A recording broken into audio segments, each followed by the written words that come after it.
5 দল নিয়ে মাঠে গড়াবে বিপিএল। বরিশাল, কুমিল্লা এবং খুলনার কোনো ফ্র্যাঞ্চাইজি নাই। এই 3 জায়গার দর্শকরা মন খারাপ করতেই পারেন। ফ্র্যাঞ্চাইজি আছে ঢাকা, চট্টগ্রাম, রংপুর, সিলেট এবং রাজশাহীর।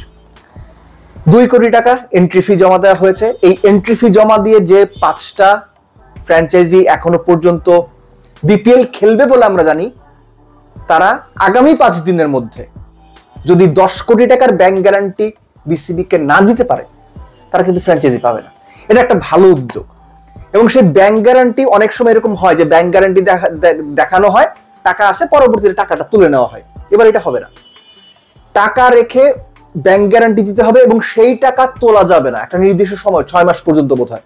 এটার মূল কারণ হচ্ছে প্লেয়ার, কোচিং স্টাফ এদের টাকা দেওয়ার নিশ্চয়তা, যাতে প্লেয়াররা টাকাটা পায়। কোনো মালিককে, ফ্র্যাঞ্চাইজি মালিককে হোটেল কর্তৃপক্ষ টাকা না দেওয়ার জন্য হোটেল আটকে রাখতে না পারে, এরকম বাজে সিচুয়েশন যেন না হয়, সেজন্য এই ব্যবস্থা। এই ব্যবস্থাটা বা এই সিদ্ধান্তটা আমার খুব পছন্দ হয়েছে। এজন্য বিপিএল গভর্নিং কাউন্সিলকে একটা ধন্যবাদ দেওয়া উচিত, যদি তারা অপারেশনাল ওয়েতেও ভালোভাবে রান করাতে পারে।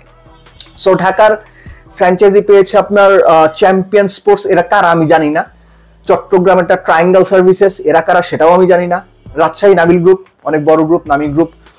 রংপুরেরটা বসুন্ধরা গ্রুপ, অনেক বড় গ্রুপ, সবাই জানি। এবং সিলেটেরটা পেয়েছে ক্রিকেট উইথ সামি। ক্রিকেট উইথ সামি এটা আসলে কোনো গ্রুপ বাকি সেটা সম্পর্কে আমার আসলে ধারণা নাই। এনিওয়েজ, আমার ধারণা থাকা না থাকে কিছু যায় আসে না। যেভাবে হওয়া দরকার সেভাবে হচ্ছে কিনা সেটাই হচ্ছে সবচেয়ে বড় কথা। 5 দল হওয়ার ফলে যে ব্যাপারটা হতে যাচ্ছে, বাংলাদেশের ক্রিকেটারদের স্পেস কমে যাচ্ছে, খেলার সুযোগ কমে যাচ্ছে।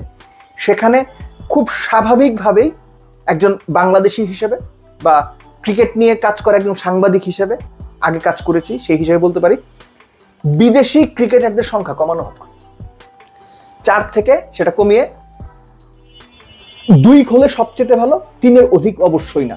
তাতে বাংলাদেশের ক্রিকেটাররা বেশি সুযোগ পাবে। একে তো হচ্ছে ফ্র্যাঞ্চাইজি কমে যাচ্ছে, বাংলাদেশের টপ ক্রিকেটারদের খেলার সুযোগ থাকলেও অন্যান্য ক্রিকেটারদের খেলার সুযোগ কিন্তু কমে যাচ্ছে। সো বিদেশে যদি আপনারা আগের মতো 4টায় রাখেন, তাহলে সেই সুযোগ মানে আরো একটু কমে যাবে। এই বিপিএল আমরা দেখেছি নিজেদের স্বার্থে 5 বিদেশি খেলানোর নিয়ম করা হয়েছিল।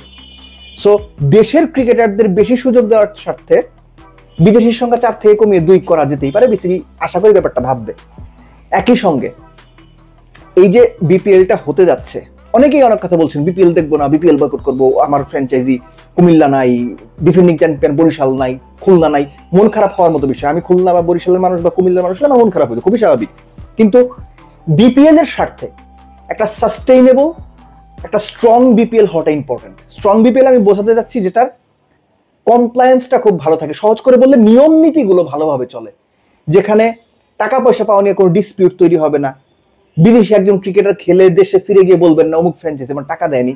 আমরা গণমাধ্যমের ওই খবরগুলো দেখতে পাবো না যে কোনো একজন ফ্র্যাঞ্চাইজি মালিককে হোটেল বিল না দেওয়ার কারণে হোটেল কর্তৃপক্ষ রুমে আটকে রেখেছে। এই ধরনের বাজে সিচুয়েশন যেন না হয়। আমি বরাবরই বলছি, বিপিএলটা ছোট হোক, ছোট পরিসরে হোক, কিন্তু বিপিএলটা যেন এমন একটা বিপিএল হয় যেখানে অভিযোগগুলো কম হয়।